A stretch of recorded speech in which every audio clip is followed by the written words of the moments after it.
Assalamualaikum warahmatullahi wabarakatuh. Perkenalkan, nama saya Jeffriani dan teman saya Widya Stuti Culistianingrum. Kami dari kelas Gizi 5A, Fakultas Psikologi dan Kesehatan, Universitas Islam Negeri Wali Songo Semarang. Kami di sini akan membahas tentang konseling gizi pada mata kuliah Pendidikan Gizi. Berikut pokok pembahasannya, yaitu yang pertama pengertian konseling, yang kedua tujuan konseling, yang ketiga manfaat konseling, yang keempat sasaran konseling, yang kelima persyaratan konseling, yang keenam peran dan fungsi, yang ketujuh social power counselor, yang kedelapan langkah-langkah konseling, yang kesembilan dasar-dasar konseling, yang kesepuluh menggali permasalahan, yang kesebelas perencanaan. Apa itu konseling gizi? Konseling adalah suatu proses komunikasi interpersonal atau dua arah antara konselor dan klien untuk membantu klien mengatasi dan membantu keputusan yang benar dalam mengatasi masalah gizi pasien. Konseling gizi yaitu ahli gizi yang bekerja membantu klien untuk mengenali dan mengatasi masalah gizi yang dihadapi serta mendorong klien untuk mencari dan memilih cara pemecahan gizi yang efisien dan efektif. Berdasarkan Peraturan Menteri Kesehatan Nomor 1976 Menkes per 8 2011 tentang registrasi tenaga kesehatan, seseorang konselor gizi harus memiliki surat tanda registrasi yang dikeluarkan oleh Majelis Tenaga Kesehatan Indonesia dan mempunyai surat izin kerja atau surat izin praktik. Berikut ada surat permohonan izin praktik dan surat tanda registrasi. Tujuan konseling ini dapat membantu klien dalam upaya mengubah perilaku yang berkaitan dengan gizi, sehingga klien menjadi lebih baik. Perilaku yang diubah seperti pengetahuan, sikap, dan keterampilan di bidang gizi. Berikut adalah manfaat konseling. Nah, pada dasarnya klien yang datang ke konselor bertujuan agar masalah yang mereka hadapi dapat dipecahkan secara tepat sesuai dengan kondisi sosial dan budaya klien. Nah, proses konseling ini akan bermanfaat dan bermakna apabila terjadinya hubungan yang baik antara konselor dan klien. Menurut Persagi 2010, dalam penuntun konseling gizi, manfaat konseling gizi adalah sebagai berikut.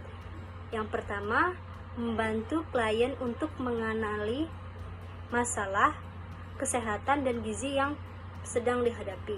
Yang kedua, membantu klien memahami penyebab terjadinya masalah.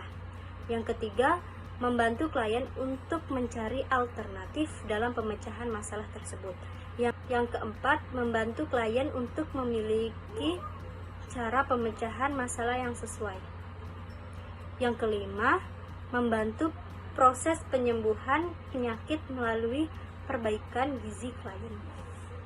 Sasaran konseling dalam daur kehidupan, yaitu anak, remaja, dewasa, dan lanjut usia. Berikut ada kasus gizi yang diderita klien, seperti diet rendah energi, diet rendah garam, diet rendah purin, diet hepatitis, diet diabetes mellitus, diet tinggi energi dan protein, diet kanker. Berikut syarat konselor. Yang pertama, keahlian. Seseorang konselor harus memiliki ahli di bidangnya. Contoh, sebagai konselor gizi harus memiliki ahli atau menguasai di bidang dietetik, strategi konseling, dan dapat mengikuti perkembangan ilmu pengetahuan dan teknologi di bidang gizi. Yang kedua, menarik. Seseorang konselor ini harus menarik dong. Nah, menarik ini dalam arti berpenampilan busana, tutur kata, dan lain sebagainya. Yang ketiga, dipercaya. Konselor ini harus dapat dipercaya oleh klien. Jika klien percaya, maka saran-saran konselor akan dilaksanakan atau diterapkan dalam kehidupan sehari-harinya. Yang keempat, empati.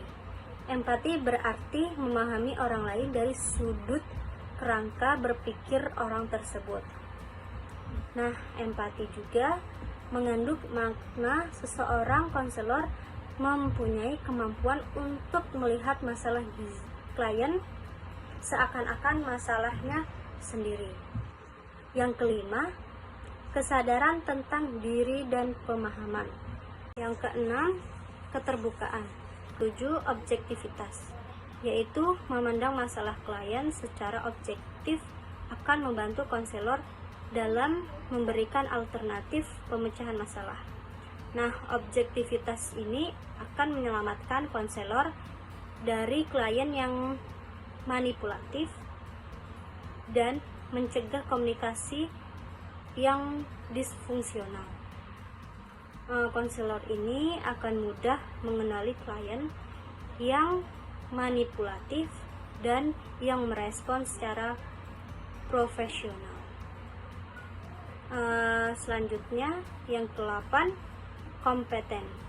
Kompeten ini berarti konselor mempunyai pengetahuan, informasi, dan keterampilan untuk membantu. Kompeten ini berhubungan dengan proses psikologis, asesmen etik, keterampilan klinis, keterampilan teknis, kemampuan untuk menilai, dan kemampuan berpikir multikultural. Kesembilan, kesehatan psikologis yang baik, yaitu seseorang konselor harus sehat secara fisik, mental, dan sosial. Berikut ada peran dan fungsi konselor. Yang pertama, ada peran. Konselor itu sendiri ada 4. Yang pertama, mencapai sasaran intrapersonal dan interpersonal. Yang kedua, mengatasi defisit pribadi dan kesulitan. Yang ketiga, membantu keputusan dan memikirkan rencana tindakan perubahan dan pertumbuhan. Yang keempat, meningkatkan kesehatan dan kesejahteraan. Konsultan itu sendiri yaitu agar mampu bekerja sama dengan orang lain, mempengaruhi kesehatan mental klien, misalnya supervisor, orang tua, commanding officer, dan eksekutif perusahaan. Agen perubahan itu sendiri mempunyai dampak atau pengaruh atas lingkungan untuk meningkatkan fungsi klien. Nah, agen prevensi primer yaitu mencegah kesulitan dan perkembangan dan coping sebelum terjadi. Misalnya penekanan pada strategi pendidikan dan pelatihan sebagai sarana untuk memperoleh keterampilan yang meningkatkan fungsi interpersonal. Ada sebagai manajer, yaitu mengelola program pelayanan sebagai manajer mengelola pelayanan multifasilitas.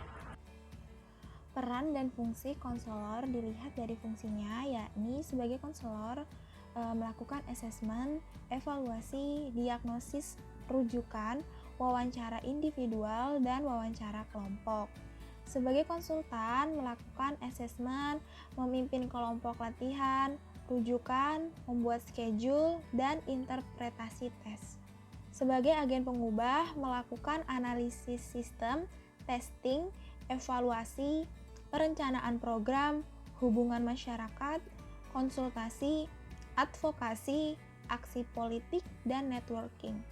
Sebagai agen prevensi primer, melakukan mengajar kelompok edukasi orang tua, memimpin kelompok pelatihan, misalnya keterampilan interpersonal, merencanakan panduan untuk pembuatan keputusan pribadi, dan keterampilan pemecahan masalah.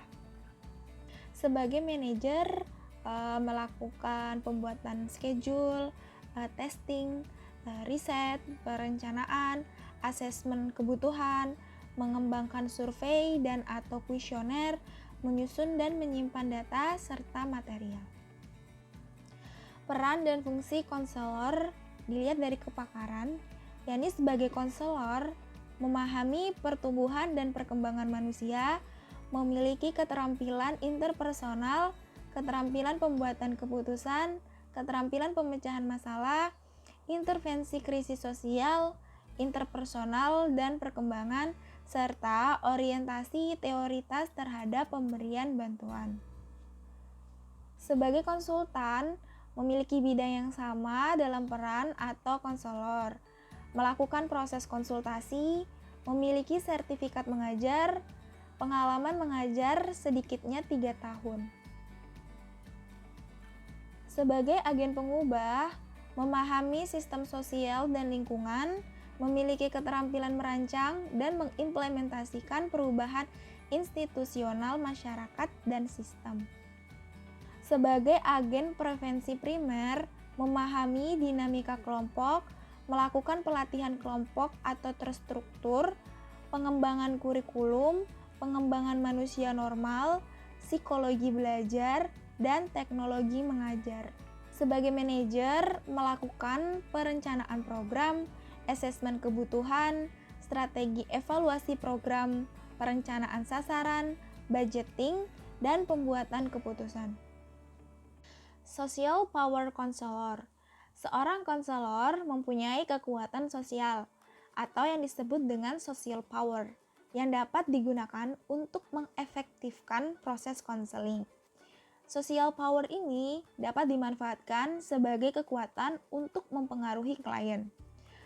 Menurut French dan Raven, power ini terbagi menjadi 4, yakni coercive power, reward power, legitimate power, dan expert power.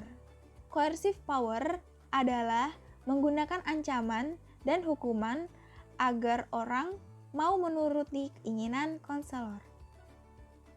Konsep ini banyak dilakukan pada anak-anak dan kurang tepat dilakukan untuk orang dewasa. Selanjutnya, reward power adalah pemberian hadiah kepada klien. Reward ada yang berbentuk materi dan reward sosial. Reward berupa materi tidak dipergunakan oleh konselor, tetapi yang umum digunakan oleh konselor adalah reward sosial. Bentuk reward sosial antara lain dalam bentuk verbal seperti kata-kata tepat sekali, bagus, super, dan excellent. Reward sosial juga berbentuk ekspresi empati kepada klien seperti senyum, kontak mata, dan berupa simbol seperti mengangguk. Expert dan legitimate power memiliki arti seseorang konselor adalah seseorang yang ahli dan mempunyai wewenang untuk melaksanakan proses konseling. Power ini dapat mempengaruhi klien. Penerapan dapat berupa memasang ijazah dan sertifikat sebagai anggota Persatuan Ahli Gizi Indonesia atau yang disingkat dengan Persagi di dinding tempat praktik. Hal itu memberikan kesan bahwa konselor tersebut profesional, dapat dipercaya, dan memiliki kredibilitas yang tinggi. Menurut Hegne dan Cormier, langkah-langkah konseling ini terbagi menjadi 5 langkah, yakni yang pertama membangun hubungan dan report, yang kedua assessment, yang ketiga menetapkan sasaran, yang keempat memulai intervensi, dan kelima terminasi dan tindak lanjut. Langkah pertama adalah klien dapat menjelaskan masalahnya, keprihatinan yang dimilikinya, dan alasan datang ke konselor. Sangat penting untuk membangun hubungan yang positif berdasarkan rasa percaya, keterbukaan, dan kejujuran berekspresi. Konselor harus dapat menunjukkan dirinya dapat dipercaya dan kompeten untuk membantu kliennya. Langkah kedua adalah identifikasi dan penilaian masalah. Pada langkah ini, konselor mendiskusikan dengan klien apa yang ingin mereka dapatkan dan harapkan dari proses konseling ini. Sasaran-sasaran spesifik dan tingkah laku yang diharapkan sebagai indikator keberhasilan konseling juga didiskusikan. Pada intinya, langkah kedua ini adalah diagnosis permasalahan dan apa yang diharapkan oleh klien pada akhir konseling ini.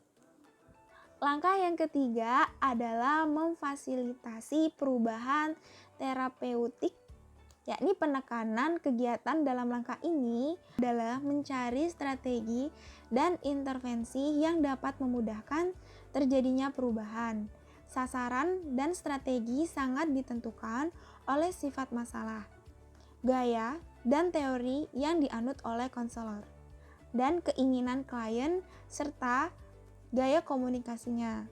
Konselor mencari berbagai alternatif dan konsekuensi dari masing-masing alternatif serta merencanakan tindakan yang diputuskan. Yang terakhir atau yang keempat yakni evaluasi dan terminasi.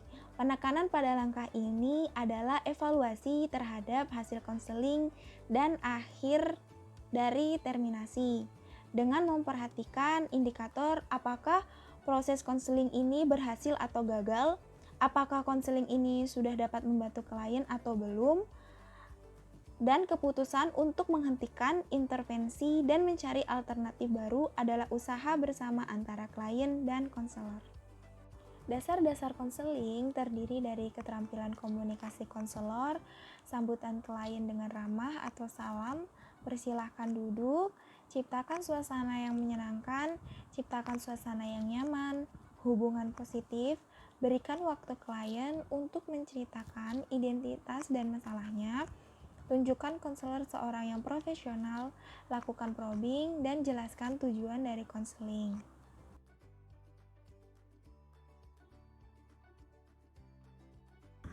Menggali permasalahan.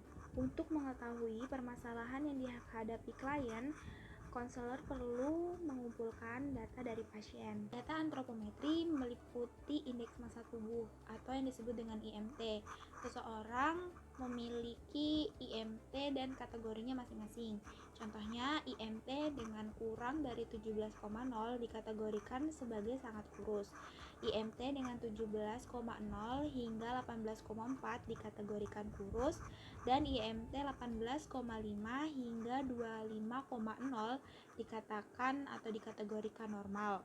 IMT dengan 25,1 hingga 27,0 dikategorikan gemuk, dan lebih dari 27,0 dikategorikan sebagai obesitas. Selanjutnya ada lipatan triceps. Lipatan triceps digunakan atau bertujuan untuk mengetahui komposisi lemak tubuh pada pasien atau klien. Nah, pada lipatan triceps ini terdapat nilai atau poin yang digunakan untuk mengetahui seseorang itu obes atau tidak. Nah, untuk laki-laki dan perempuan memiliki poin atau nilai yang berbeda. Untuk laki-laki dengan poin atau nilai lebih dari 18,6 mm itu dikategorikan sebagai obes, dan untuk perempuan dengan poin 25,1 mm itu dikategorikan sebagai obesitas. Selanjutnya ada lingkar lengan atas atau yang disingkat dengan LLA. Menurut Debkes 1994, pengukuran LLA pada kelompok wanita usia subur atau WUS adalah salah satu cara deteksi dini yang mudah dan dapat dilaksanakan oleh masyarakat awam untuk mengetahui kelompok beresiko kekurangan energi kronis atau KEK. Wanita usia subur adalah wanita usia antara 15 hingga 45 tahun. Ambang batas dari lingkar lengan atas untuk wanita usia subur, yakni dengan resiko KEK di Indonesia adalah 23,5 cm. Apabila ukuran LLA ini kurang dari 23,5 cm atau di bagian merah pita LLA, artinya wanita tersebut mempunyai resiko KEK dan diperkirakan akan melahirkan bayi dengan berat badan lahir rendah atau BBLR. Terdapat dua jenis ukuran yang digunakan untuk menentukan lingkar otot lengan atas, yaitu LLA dan lipatan triceps. Ambang batas lingkar otot lengan atas berdasarkan jenis kelamin orang dewasa, yaitu laki-laki dengan nilai 24,80 cm kategori normal dan untuk perempuan 21,0 cm dengan kategori normal. Selanjutnya ada rasio pinggang dan pinggul. Salah satu cara yang digunakan untuk menentukan apakah lemak perut berlebih atau tidak adalah dengan pengukuran rasio pinggang dan pinggul. Selanjutnya lingkar perut. Lingkar perut dapat digunakan untuk menentukan obesitas sentral. Nah, klasifikasi lingkar perut ini dikatakan obesitas untuk laki-laki yakni lebih dari sama dengan 90 cm dan untuk wanita yakni lebih dari sama dengan 80 cm. Data biokimia. Spesimen yang umum digunakan dalam pemeriksaan biokimia adalah analisis terhadap darah dan urin. Parameter biokimia contohnya seperti albumin dengan kadar normal 3,5 hingga 5,5 mg per desiliter, asam folat dengan kadar normal 4 hingga 20 mg per desiliter, blood urea dengan kadar normal 8 hingga 20 mg per desiliter, creatinine high index urin dengan kadar normal 1 sampai 2 mg per desiliter, zat besi dengan kadar normal 50 hingga 180 mg per desiliter, glukosa darah normal yakni 80 hingga 120 mg per desiliter, kalium darah dengan kadar normal 3,5 hingga 5,0 mili ekuivalen per desiliter, hemoglobin dengan kadar normal 8,5 hingga 10,5 mg per desiliter, kalsium dengan kadar normal 50 hingga 180 mg per desiliter, dan natrium 135 hingga 145 mg per desiliter. Selanjutnya ada data klinis dan fisik. Data klinis umumnya berfokus pada defisiensi zat gizi atau kelebihan zat gizi seperti kegemukan dan obesitas. Sedangkan data fisik dapat dilihat melalui fisik dari klien. Tanda-tanda klinis dan fisik contohnya adalah organ. Rambut, tanda-tandanya seperti pudar, kering, mudah patah, mudah dicabut, mudah rontok, kemungkinan adanya defisiensi dari protein. Kemudian organ leher, tanda-tandanya seperti pembesaran tiroid, kemungkinan adanya defisiensi dari yodium. Organ seperti organ mulut, tanda-tandanya seperti karies gigi, kemungkinan kelebihan konsumsi karbohidrat dan defisiensi dari fluor. Dan seperti organ kuku, tanda-tandanya ada koilonika atau kuku berbentuk sendok, kemungkinan adanya defisiensi Fe. Kuku rapuh, mudah pecah, dan kemungkinan adanya defisiensi protein. Serta ada ekstremitas otot rangka. Ya, ini tanda-tandanya seperti kehilangan massa otot, kemungkinan adanya defisiensi energi, edema, kemungkinan defisiensi protein dan vitamin B1, serta kelebihan asupan cairan. Selanjutnya ada data riwayat makan. Data riwayat makan dikumpulkan melalui dua metode, ada metode kuantitatif dan kualitatif. Melalui metode kualitatif yakni melalui FFQ, dan metode kuantitatif melalui food recall. Data riwayat personal. Data riwayat personal dilakukan untuk mengetahui ada atau tidaknya alergi makanan, pantangan, keadaan sosial ekonomi, pola aktivitas, riwayat penyakit klien, riwayat penyakit keluarga maupun masalah psikologi yang berhubungan dengan masalah gizi klien. Memilih solusi dengan menegakkan diagnosis. Dalam menegakkan diagnosis, ada 3 hal yang perlu diperhatikan, yaitu menentukan problem atau masalah, menentukan etiologi atau penyebab masalah, dan menentukan tanda dan gejala masalah tersebut. Terdapat 3 domain dalam menetapkan diagnosis gizi, yaitu domain asupan, domain klinik, dan domain perilaku. Ketiga domain ini harus dilakukan oleh konselor dalam menentukan diagnosis gizi klien. Domain asupan meliputi keseimbangan energi, asupan oral, asupan cairan, substansi bioaktif, zat-zat gizi tertentu. Domain klinik meliputi fungsional dan biokimia serta berat badan. Domain perilaku, secara umum domain perilaku itu terdiri atas 3 bagian, yaitu pengetahuan, sikap, dan keterampilan. Khusus dalam bidang konseling gizi, domain perilaku meliputi pengetahuan dan keyakinan seperti pengetahuan tentang pangan dan zat gizi, pantangan atau tabu tentang gizi, gaya hidup, dan masalah pola makan. Yang kedua ada aktivitas fisik dan fungsi, seperti ketidakmampuan dalam melakukan aktivitas fisik, kemampuan dalam mengatur diri, dan ketidakmampuan dalam menyiapkan makanan. Yang terakhir, adanya akses dan keamanan pangan, seperti asupan makanan yang tidak aman dan akses untuk mendapat makanan yang relatif sulit. Memilih rencana yang pertama adalah menghitung kebutuhan energi dan zat gizi dari klien atau pasien. Yang kedua adalah preskripsi diet. Preskripsi diet merupakan batasan pengaturan makanan yang meliputi kebutuhan energi dan zat-zat gizi. Dasar menentukan preskripsi diet adalah diagnosis penyakit dan gizi yang dibuat oleh dokter atau ahli gizi.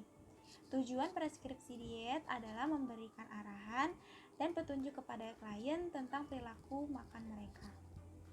Melakukan konseling. Nah, pada tahap ini konselor itu menjelaskan status gizi, data biokimia, data klinis, kebiasaan makan, asupan energi, dan zat gizi, serta hasil diagnosis gizi. Sebagai pedoman, beberapa hal yang perlu didiskusikan antara konselor dengan klien adalah yang pertama perubahan pola makan, yang kedua kemungkinan hambatan yang terjadi, dan alternatif perubahan pada pola makan yang dapat dilakukan oleh klien atau pasien.